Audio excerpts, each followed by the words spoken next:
मोहन सिंह जी, हम कर करा के और कर कह सकते हैं। कानून ने रविचंद्र और राजीव शुक्ला को बेल दी है। वैसे वो अभी तक शक और कानून के दायरे से बाहर नहीं है। लेकिन आप कानून के रखवाले तो है ना इंस्पेक्टर साहब। आप उन दोनों के खिलाफ और सबूत इकट्ठा क्यों नहीं करते? सर जी, 6 साल में जो बन पाया है हमने किया है। नहीं किया है इंस्पेक्टर साहब। मेरी बीवी को मारकर नहर में फेंक दिया गया और अभी तक आप ये पता नहीं लगा पाए हैं कि उसको मारने से पहले उसके साथ क्या क्या किया गया था। आपको अभी तक मर्डर वेपन नहीं मिला है।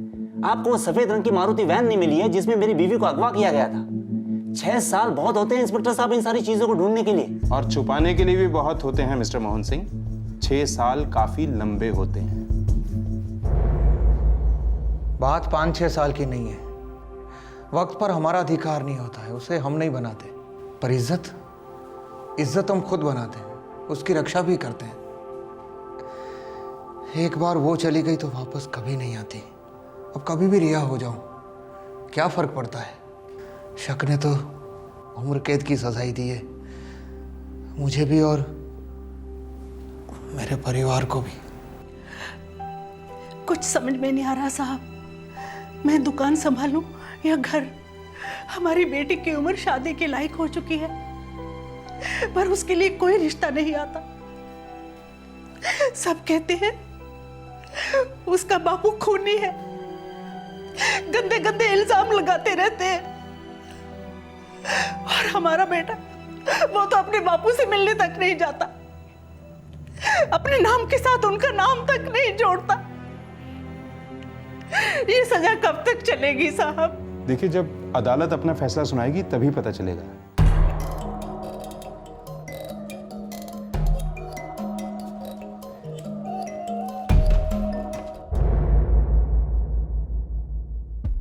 एडवोकेट मसीह, रविचंद्र, आप लोग जो कह रहे हैं वो नामुमकिन है। मुझे भी ऐसे ही लगा था सर, लेकिन ये सच है। 1 साल पहले ही मुझे शक हो गया था कि इस केस की सच्चाइयां कुछ और है, इसलिए हमने अपनी खुद की तहकीकात शुरू कर दी।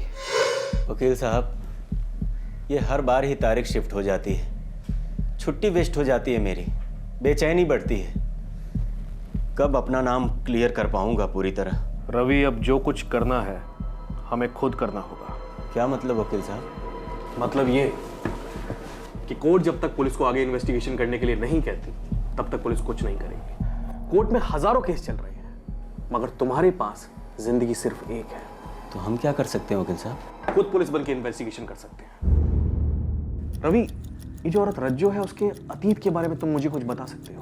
उसका कोई पुराना दुख, कोई दर्द, कोई गुजरा हुआ हादसा? वकील साहब, वो तो हमेशा मुस्कुराती रहती थी, मदद करने में हमेशा आगे। बस एक बार आंखों में आंसू देखे थे उसके। हाँ भैया, सुनाइए। अच्छा, अरे ये तो बहुत अच्छी खबर है। लड़की कहाँ की है? लड़की बिहाना गांव की है। नहीं नहीं भैया, मैं नहीं जानता हूँ बिहाना गांव के बारे में। अच्छा भैया, रखता हूँ, पाए लागू। मास्टर जी। जी रज्जू जी। वो आप अभी बिहाना गांव के बारे में बात कर रहे थे ना? अरे हाँ, मेरे भतीजे की शादी तय हुई है, लड़की बिहाना की है। आप जानती हैं बिहाना गांव को? मेरा मायका है बिहाना। अरे वाह, कैसा है ये गांव? बड़ा है क्या? अभी कैसा है पता नहीं। क्या हुआ रज्जू जी? कुछ नहीं, कुछ नहीं। मतलब रज्जो एक अरसे से अपने मायके नहीं गई थी? हाँ, हो सकता है। चलो हम चलते हैं। फिर आप दोनों बिहाना गए, क्या पता चला वहां से? एक दूसरे ही गांव का पता मिला। क्या मतलब? बिहाना गांव के लिए रज्जो जी मर चुकी थी। अगर कोई 7 साल तक गायब रहे तो आपका कानून भी उसे मरा हुआ घोषित कर देता है। मेरी बहन 23 साल पहले इस घर से ब्याह कर गई थी, तब से दोबारा उसने इस घर में एक बार भी कदम नहीं रखा। न उसने खबर दी और न ली। आपने कोशिश भी नहीं की? ताली एक हाथ से नहीं बजती वकील साहब। रज्जो के लिए हम मर चुके हैं, तो हमें भी जिंदा होने का कोई शौक नहीं है। नमस्कार।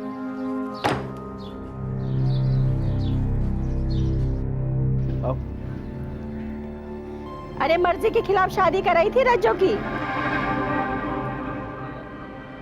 ये आप क्या कह रही हैं? हाँ जी, मैंने सारी बातें सुनी। अब मेरी सुनो। ये जो रज्जो है ना, उसको तो शादी करनी नहीं थी, जबरदस्ती ब्याह दी गई। शादी क्यों नहीं करना चाहती थी? एक स्कूल का मास्टर था विक्रम सिंह, उसके साथ इसकी मंगनी हो गई थी, लेकिन पता नहीं क्या हो गया, मंगनी टूट गई, उसके बाद तो समझो ये जोगन बनने चली थी रज्जो। माँ जी, ये विक्रम सिंह कहाँ पढ़ाता था? बोला तो स्कूल में। नहीं, किस स्कूल में? अब मैं क्या जानूं, स्कूल से मेरा क्या लेना देना। हमें लगा शायद कोई लेना देना हो, 1% चांस तो हो सकता है। स्कूल कैसे ढूंढा आप लोगों ने? 6 महीने तक अलग अलग जिलों के स्कूलों के रिकॉर्ड्स की खाक छान मारी हमने। पिछले 38 सालों में हमारे स्कूल में जितने भी अध्यापक रह चुके हैं उन सबके नाम इस रजिस्टर में हैं, और यहाँ भी। विक्रम सिंह क्या पढ़ाते थे मालूम नहीं? एक भूगोल विक्रम सिंह थे जो इस दुनिया में नहीं रहे बेचारे, और एक खड़ूस विक्रम सिंह थे जो इस दुनिया में रहते हुए भी ना रहे जैसे हैं। क्या मतलब? मतलब अपने आप में खोए रहते हैं। ऐसे खामोश अध्यापक सारे जिले में ना मिले हैं। अभी कहाँ मिलेंगे? अरे वही मंदिर के पास वाली गली में तो रहते हैं। क्या बताऊं सर, रिटायरमेंट के करीब पहुंच चुके हैं और हनुमान जी की उपासना छोड़कर कामदेव जी के भक्त बने बैठे हैं। क्या मतलब? अरे वही के बस 5 साल पहले तो उन्होंने शादी की है।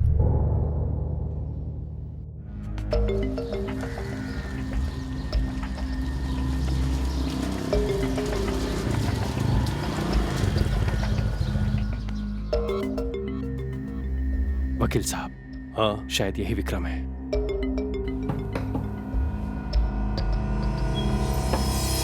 अरे आप आगे। रज्जो जी? हाँ वकील साहब, ये तो रज्जो जी हैं। हाँ, आर यू श्योर? हाँ, रज्जो जी।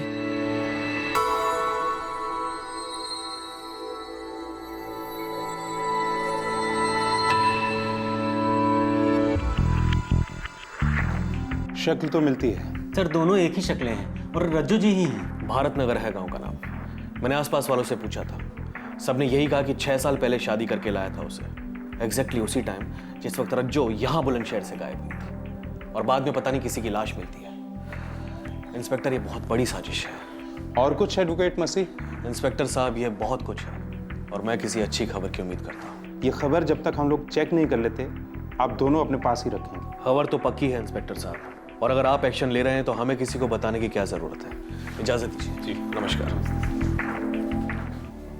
क्या लगता है गजेंद्र? सर मुझे तो ये सारी कहानी मनगढ़ंत लगती है। लेकिन शक्ल मिलती है। भारत नगर चलने की तैयारी करो। रज्जो की किडनैपिंग और उसकी हत्या के पूरे 6 साल बाद खबर आई कि रज्जो जिंदा है।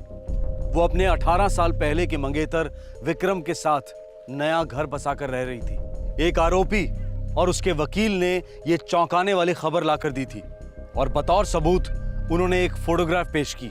लेकिन पुलिस के लिए ये फोटोग्राफ फिलहाल महज एक सुराग था, सबूत नहीं। सबूत उन्हें पुलिस प्रोसीजर्स के तहत इकट्ठा करके अदालत के सामने पेश करने थे। ये केस बहुत ज्यादा सेंसिटिव था, क्योंकि पिछले 6 सालों में 4 परिवारों पर कहर टूट चुका था। 3 आरोपियों का परिवार और एक पीड़ित का परिवार। रज्जो की सच्चाई जानने के लिए पुलिस की टीम तुरंत बुलंदशहर से निकल पड़ी। इस केस का एक नया पहलू उनके लिए इंतजार कर रहा था।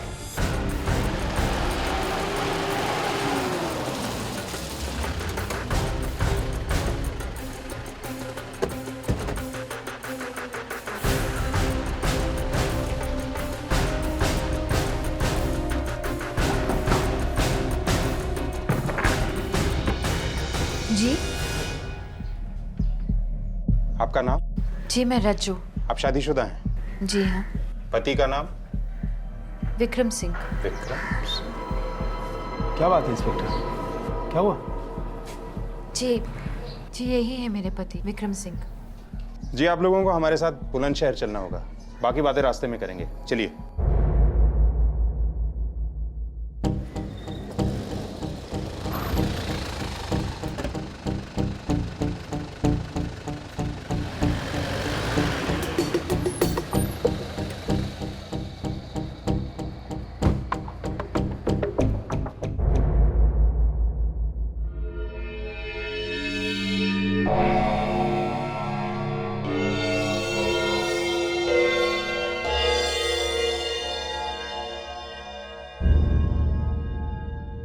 ओम प्रकाश, कौन है ये औरत? रज्जो जी। हवलदार? रज्जू भाभी साहब। मास्टर जी। सर मैं तो पहले ही बता चुका हूँ। ओपन एंड शट केस है इंस्पेक्टर, मेरे तीनों क्लाइंट्स क्लीन हैं। रुकिए एडवोकेट मसीह साहब, रुकिए। अभी मोहन सिंह जी और सुरजीत ने कुछ कहा नहीं है। मोहन सिंह जी? मैं इस औरत से जानना चाहता हूँ, ये कौन है? हाँ मैं भी। क्या आप इन्हें वो सब बताएंगी जो आपने मुझे बताया है? मैं इस लड़के की माँ हूँ, रज्जो। आप मोहन सिंह की बीवी से विक्रम सिंह की बीवी कैसे बनी? इस आदमी के शक ने मुझसे मेरा बच्चा, मेरी जिंदगी, सब कुछ छीन लिया। 18 साल मैं इसके साथ रही पत्नी बनकर, इसे अपना सब कुछ दिया, लेकिन इसने सिर्फ शक किया। रज्जो जी, इस बार मेरी तनख्वाह थोड़ी लेट आएगी, किराया 1 हफ्ते बाद दूंगा। कोई बात नहीं मासी जी। कोई बात क्यों नहीं है? हाँ, कोई बात तो जरूर है। ये क्या गन चल रहा है तुम दोनों के बीच में? कैसी बातें कर रहे हैं आप? तू अंदर चल, चल अंदर। मोहन भाई साहब, ये ओए साले, भाई साहब भी बोलता है और मेरी बीवी रज्जो पे बुरी नजर भी रखता है। हाँ, चल घर से निकल तू, घर से निकल कुत्ते, वरना मैं पुलिस के पास जाऊंगा, समझे? देख रहे हो ना भाई साहब आप लोग? हाँ, अरे कमीनेपन की हद होती है। मेरी बीवी रज्जो पे नजर रखता है ये आदमी। शिक्षक कहता है अपने आप को, शिक्षक। थू।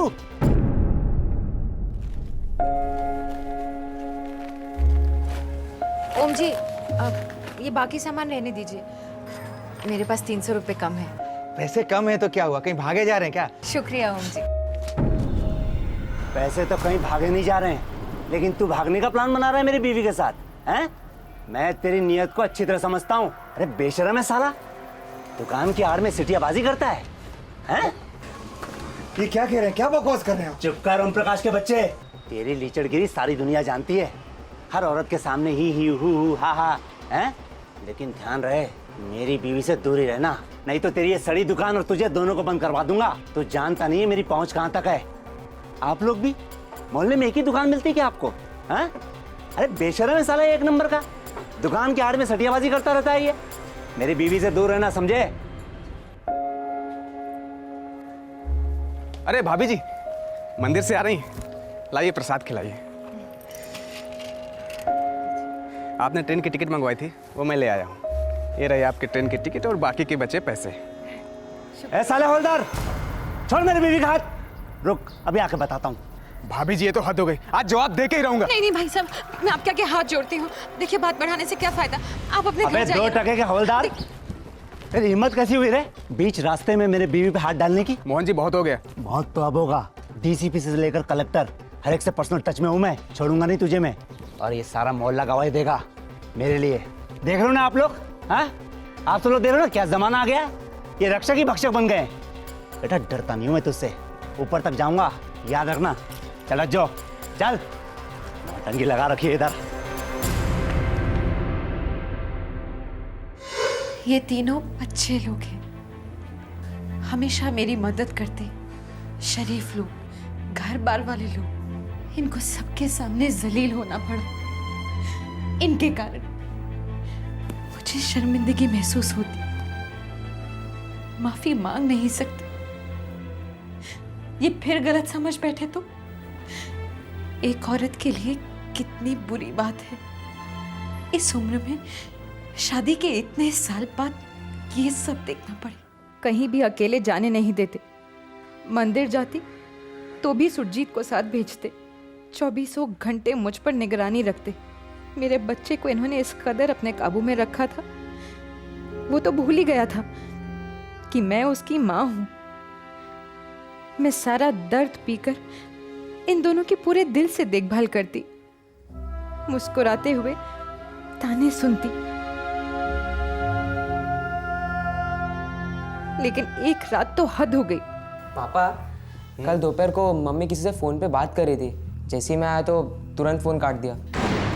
बकवास मत कर सुरजीत, वो मैं अपनी सहेली से फोन पे बात कर रही थी। वही था ना, शादी से पहले वाला स्कूल मास्टर जिससे तेरा चक्कर चल रहा था, जिसकी झूठन को तेरे बाप ने मेरे गले से बांध दिया। बस भी कीजिए, बच्चे के सामने कितनी गंदी बात कर रहे हैं। सुरजीत, तुम अंदर जाओ। सुरजीत कहीं नहीं जाएगा, तो यहीं रुक बेटा। तुझे जानना जरूरी है कि तेरी माँ कौन है और कैसी है। बता, शादी से पहले तूने क्या क्या गुल खिलाए? शादी से पहले तूने क्या क्या गुल खिलाए थे? हैं? किसे फोन करती है? किसे फोन करती है? नहीं समझ में आता तेरे? हैं? कितनी बार मार खाएगी?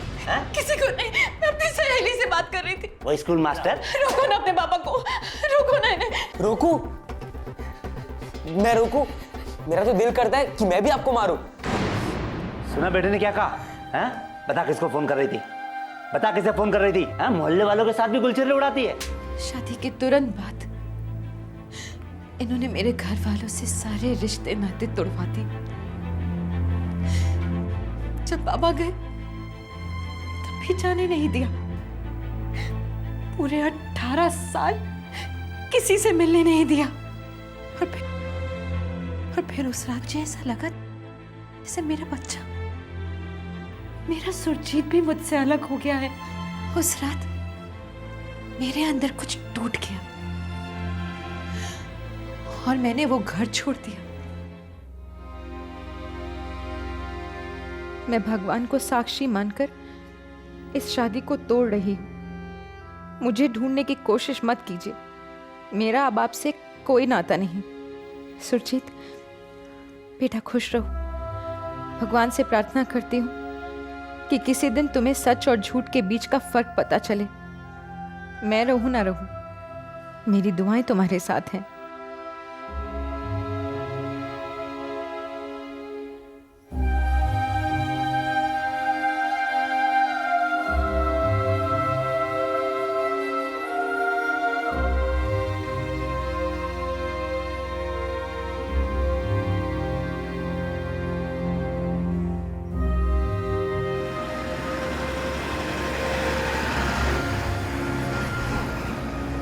मेरे पास 2 रास्ते थे, या माँ बाप के यहाँ लौट जाऊं या फिर बनारस जाकर किसी आश्रम में भर्ती हो जाऊं। लेकिन भगवान ने तीसरे रास्ते को मेरी ओर भेजा।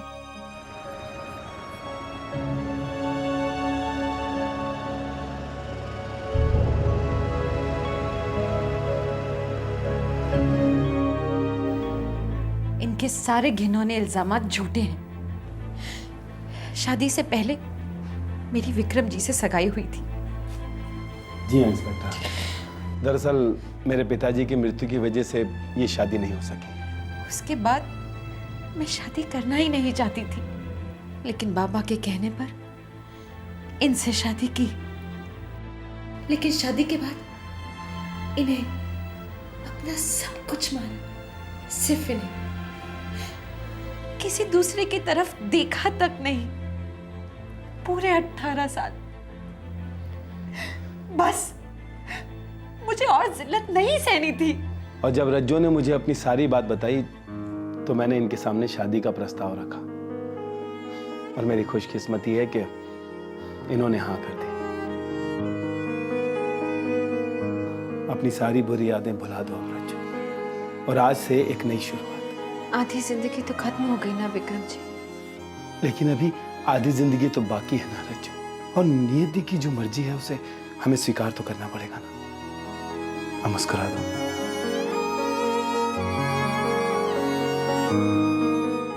उस दिन के बाद से मैंने आज तक पीछे मुड़कर नहीं देखा। मुझे आज जाकर पता चला है कि मेरे जाने के बाद ये सब हुआ है, लेकिन मैं चौंकी नहीं। इनसे और उम्मीद की भी क्या जा सकती है। लेकिन अगर मुझे पहले भनक होती तो मैं पहले ही इनका पर्दाफाश कर देती। कम से कम इन 3 भले लोगों की जिंदगी तो खराब नहीं होती। इस बयान ने तीनों आरोपियों को भी ताकत दी अपनी बेगुनाही की आवाज बुलंद करने के लिए। एक बहुत अहम सवाल का जवाब सामने आया, आखिरकार ये तीनों आरोपी फरार क्यों हुए थे? पूरे गांव में खबर फैल गई थी कि रज्जो जी अगवा हो गई हैं। हमने सुना कि मोहन सिंह हमारे खिलाफ शिकायत दर्ज करने जा रहा है। इस पागल आदमी ने तो हमारा पल्ला वैसे ही कमजोर कर रखा था। पूरे मोहल्ले के सामने हमें बेइज्जत कर चुका था ये। देख रहे हो ना आप लोग? हाँ, आप तो लोग देख रहे हो ना क्या जमाना आ गया है। ये रक्षक ही भक्षक बन गए। मेरी बीवी रज्जो पर नजर है इस आदमी की। अरे यह आदमी अपने आप को शिक्षक कहता है। आइंदा से सामान वामान लेने नहीं आई हो यहाँ। पहुंच मत जाना घर पे। हम बहुत ज्यादा डर गए थे। हम बहुत सीधे साधे लोग हैं साहब, कोई पहुंच नहीं, पहचान नहीं। मैं तो पुलिस फोर्स में होने के बावजूद इतना डर गया। इन दोनों का तब बुरा हाल था। हमने सोचा जब तक राजू भाभी नहीं वापस मिलती तब तक हमारा छुपे रहना ही बेहतर है। क्या दिन देखने पड़ रहे हवलदार भाई।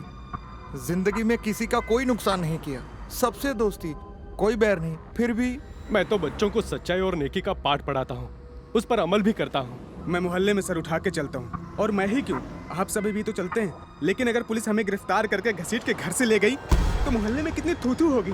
पुलिस मार मार के खाल खींच लेती है लॉकअप में। अरे यार, हम अपने घर लौट भी पाएंगे क्या कभी? ऊपर वाले पे भरोसा रखिए। चलो अभी चलते हैं। शिकायत दर्ज हो चुकी है और वारंट भी हमारे खिलाफ निकल चुका है।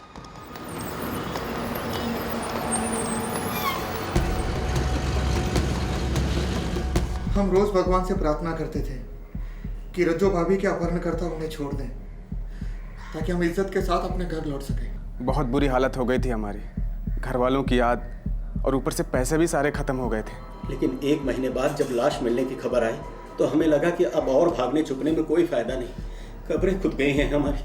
हमारे पास सरेंडर के अलावा और कोई चारा नहीं था। रज्जो जी, आप ही अदालत को बताइए, एक आप ही हैं जो तीनों की खोई हुई इज्जत वापस दिला सकती हैं।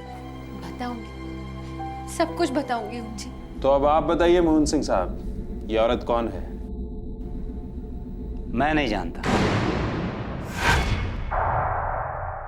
ये तुम्हारी पत्नी रज्जो नहीं, सुरजीत की माँ रज्जो नहीं? सुरजीत की माँ और मेरी पत्नी रज्जो को हमने अपने हाथों से आग दी, और मरने के बाद कोई इंसान वापस जिंदा नहीं होता। हो सकता है ये मेरी पत्नी रज्जो की हमशक्ल हो, प्लास्टिक सर्जरी का भी कमाल हो सकता है, बहुत कुछ हो सकता है, लेकिन मुझे पूरा यकीन है कि इस औरत को इस चालाक वकील ने खड़ा किया है ताकि मेरे पत्नी के ये तीनों कातिल आजाद हो सके। ये मेरी पत्नी रज्जो नहीं है, हो ही नहीं सकती। क्यों बेटा, ये तेरी माँ है? नहीं, मेरी माँ मर चुकी है। कहानी ने एक और जबरदस्त ट्विस्ट ले लिया था। मोहन सिंह और सुरजीत दोनों ही रज्जो को पहचानने से साफ इनकार कर रहे थे। फिर एक बार शक की सुई डगमगाई। क्या मोहन सिंह की बातों में जरा सी भी सच्चाई थी? क्या रज्जो के बयान में थोड़ी सी भी खोट थी? क्या यह वाकई कोई साजिश हो सकती थी? पुलिस ने दोनों पार्टियों पर नजर रखी और दोबारा से इस केस की छानबीन शुरू कर दी। सर, वो विक्रम स्कूल टीचर है और रविचंद्र भी स्कूल टीचर है। हो सकता है दोनों मिले हुए हों। होने को तो हो सकता है, लेकिन सबसे पहले रज्जो की असलियत क्लियर करनी है। जी। तुम सबसे पहले उसके भाई से कांटेक्ट करो, अगर है तो उसका रज्जो से खून का रिश्ता है। 25 साल से हमने उसे देखा तक नहीं है, हमारा उससे कोई लेना देना नहीं है। देखिए भाई साहब, अगर आप कोऑपरेट करेंगे तो अच्छा रहेगा। बहुत से लोगों की जिंदगियां दांव पर लगी हुई हैं, इसीलिए मैं कह रहा था। मुझे क्यों एतराज होने लगा इंस्पेक्टर साहब? अभी बुला देता हूँ। सुरजीत, सुरजीत बेटे। जी पापा। बेटा, ये इंस्पेक्टर साहब जो बोले वो करो, डरो नहीं। मुझे कोई एतराज नहीं, मैं तो कुछ भी करने को तैयार हूँ, बस उस दरिंदे को सजा हो जाए। अपने आप को रज्जो कहने वाली औरत, असली रज्जो का बेटा सुरजीत और असली रज्जो का भाई, तीनों का डीएनए टेस्ट करवाया गया। यह टेस्ट शक को यकीन में बदलने वाला था। 4 परिवारों को इस टेस्ट का बेहद इंतजार था और रिजल्ट ने सारे शक दूर कर दिए। रज्जो और उसके भाई का डीएनए टेस्ट मैच हुआ। रज्जो और सुरजीत का डीएनए टेस्ट मैच हुआ। रज्जो वाकई रज्जो थी, सुरजीत की मां और मोहन सिंह की पत्नी, जिससे उसने रिश्ता तोड़ा था। मोहन सिंह, 6 साल तक तुम मेरे केबिन में आकर मुझसे सवाल करते रहे। आज मैं तुम्हारे घर आया हूं, मुझे कुछ जवाब चाहिए। कैसा जवाब? रज्जो की किडनैपिंग और लाश की सच्चाई क्या है? वो तो 6 साल पहले ही मैं आपको बता चुका हूँ। 6 साल पहले मैंने और मेरी टीम ने 3 बेगुनाह लोगों को जानवरों की तरह पीटा, उन पर केस किए, उनकी जिंदगियां बर्बाद हुई। तुम्हारी जिंदगी मेरे लिए बहुत कम मायने रखती है, तो चुपचाप सच बोलोगे तो शायद जियोगे। अरे रज्जो, रज्जो,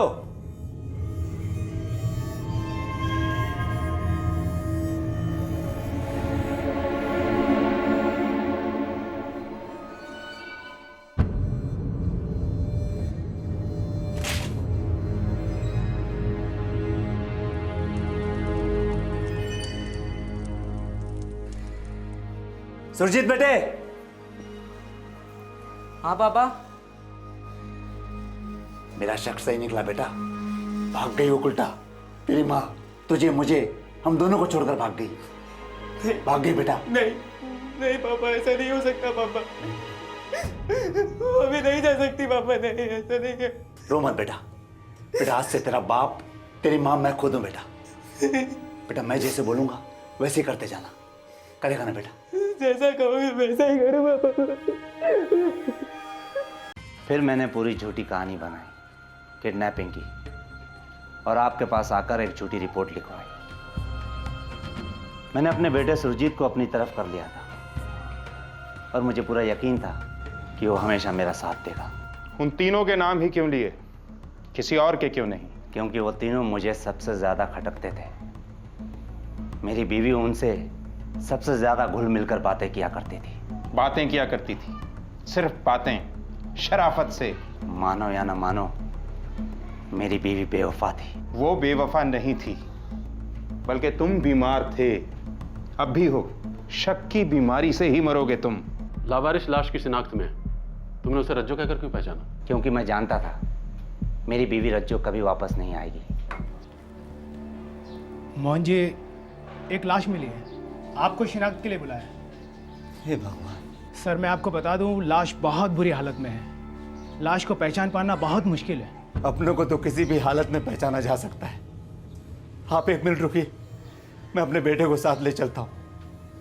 2 जन रहेंगे तो हिम्मत बनेगी और पहचानने में चूक नहीं होगी।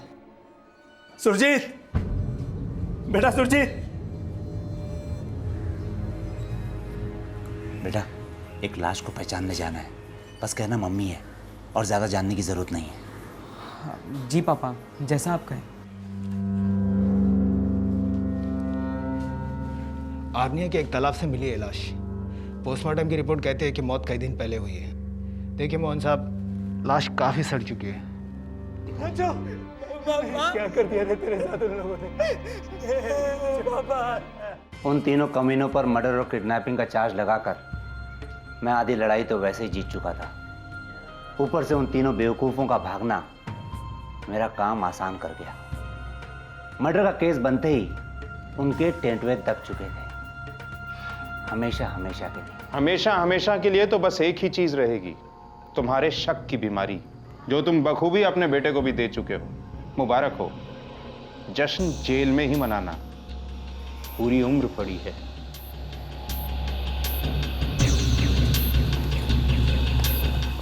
मोहन सिंह और सुरजीत को संगीन झूठे इल्जाम लगाने और झूठे बयान देने के जुर्म में गिरफ्तार किया गया।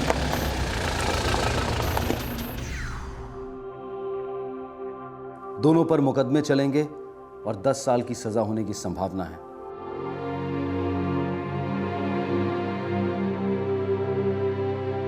अदालत ने ओम प्रकाश को बाइज्जत बरी किया है।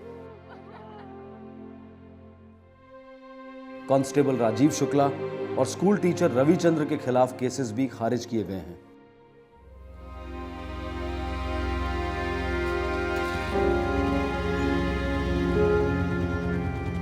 रज्जो विक्रम के साथ खुश तो है, पर अपने बेटे की याद और बुरे दिनों के सपने उसे आए दिन डिस्टर्ब करते रहते हैं। शक का शिकार जिंदगी भर तड़पता है।